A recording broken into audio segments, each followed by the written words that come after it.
Hello, welcome back to my channel. So today we are going to be talking a bit about medical tourism. I'm calling this series Patients with Passports. And so today we're going to talk about 6 things that you need to know about medical tourism as a Black woman over the age of 40. But before we get into that, if you don't know me, let me introduce myself to you. My name is Nicole, and I am a nurse practitioner.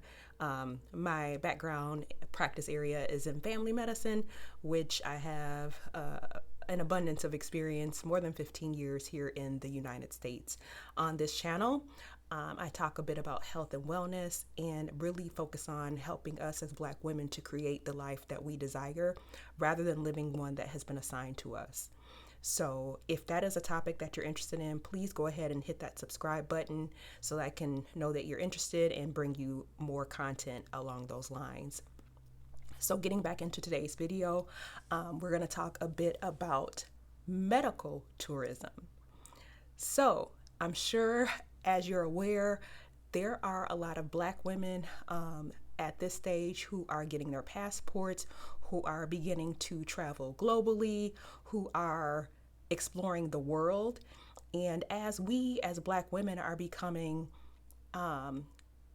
global citizens, we are beginning to understand ourselves here in America in the context of the world. And one of those things that for me that has come up was medical tourism. It's something that I think is important to us as Black women, and I'll tell you why. I do have some notes, so I'm going to refer to those, but I'll give you a little bit of background information on why I feel it's important that we as Black women are taking advantage of opportunities to explore what our options are outside of the United States. So a little bit of data.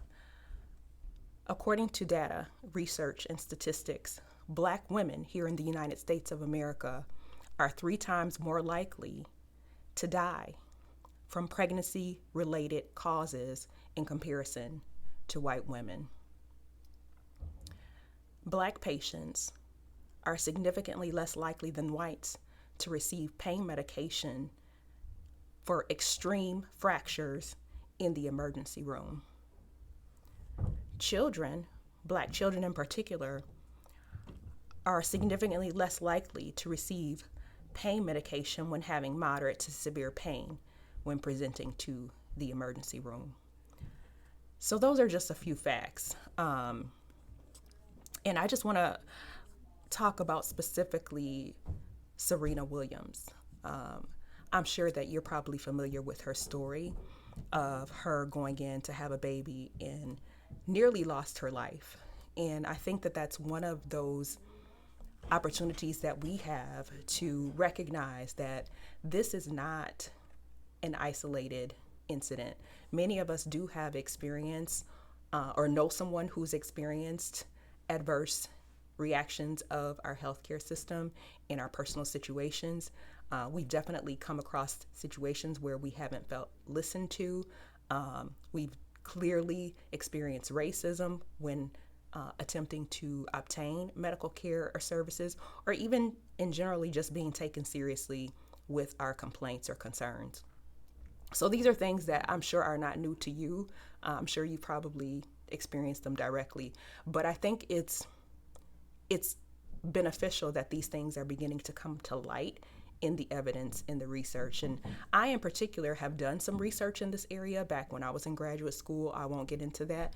But one thing that I think that our healthcare system is beginning to recognize is that it's not based on genetic differences.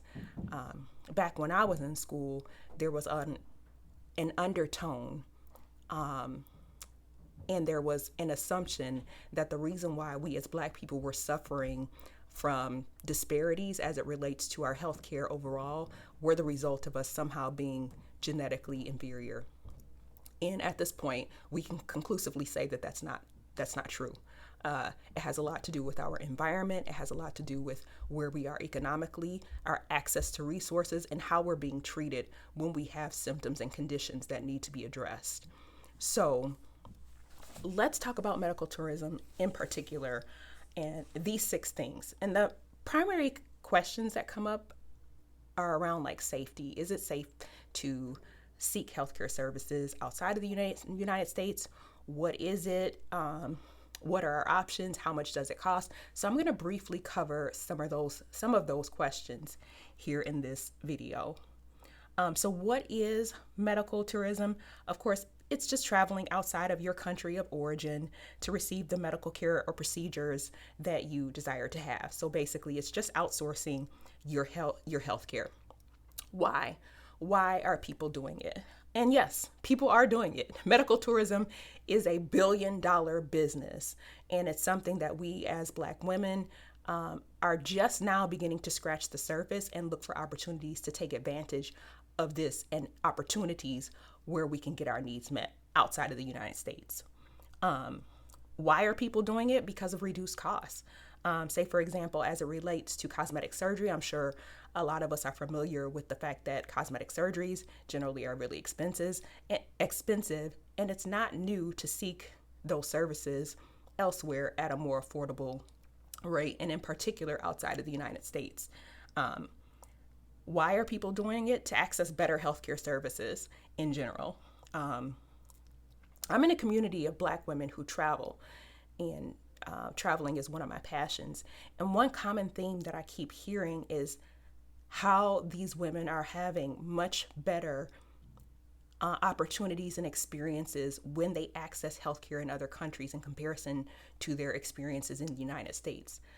Many of these women are feeling listened to, they're feeling validated in their concerns and being taken seriously, which is something that unfortunately our healthcare system is lacking when it comes to us as Black women. Another reason for why people are doing it is just because just having the opportunity to access services that we would otherwise not have the opportunity to explore or access because of the barrier of cost.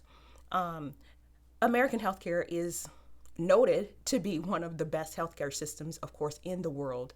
With that being said, prices are absolutely ridiculous. And so considering ourselves global citizens and looking at opportunities and options to access healthcare outside of the United States actually opens up options for us to have medical care and resources that probably we would otherwise not have the opportunity to access here in the United States. So according to the data, for us as Americans participating in medical tourism, there's an opportunity to save between 30 to 70% of healthcare costs to have certain things done. So Black women in particular are beginning to realize that the healthcare that we receive here is substandard. And not only that, but that we have options.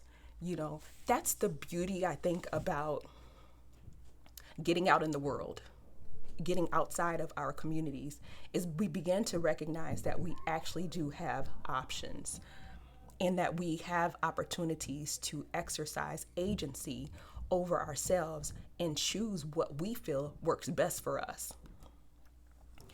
The next point, number 2, is it safe? I would go back to some of the information that I gave you initially, and I guess my question would be, is the United States healthcare system safe? Is it safe for you? I don't know. You make that determination, but I would say by and large, the data suggests that our American healthcare system is probably not safe. So with that being said, putting that into context, there are so many options for healthcare outside of the United States that are accredited, that are regulated, and that are providing expertise for procedures, healthcare services, and medications that we commonly do receive here in the United States, and are doing it extremely well.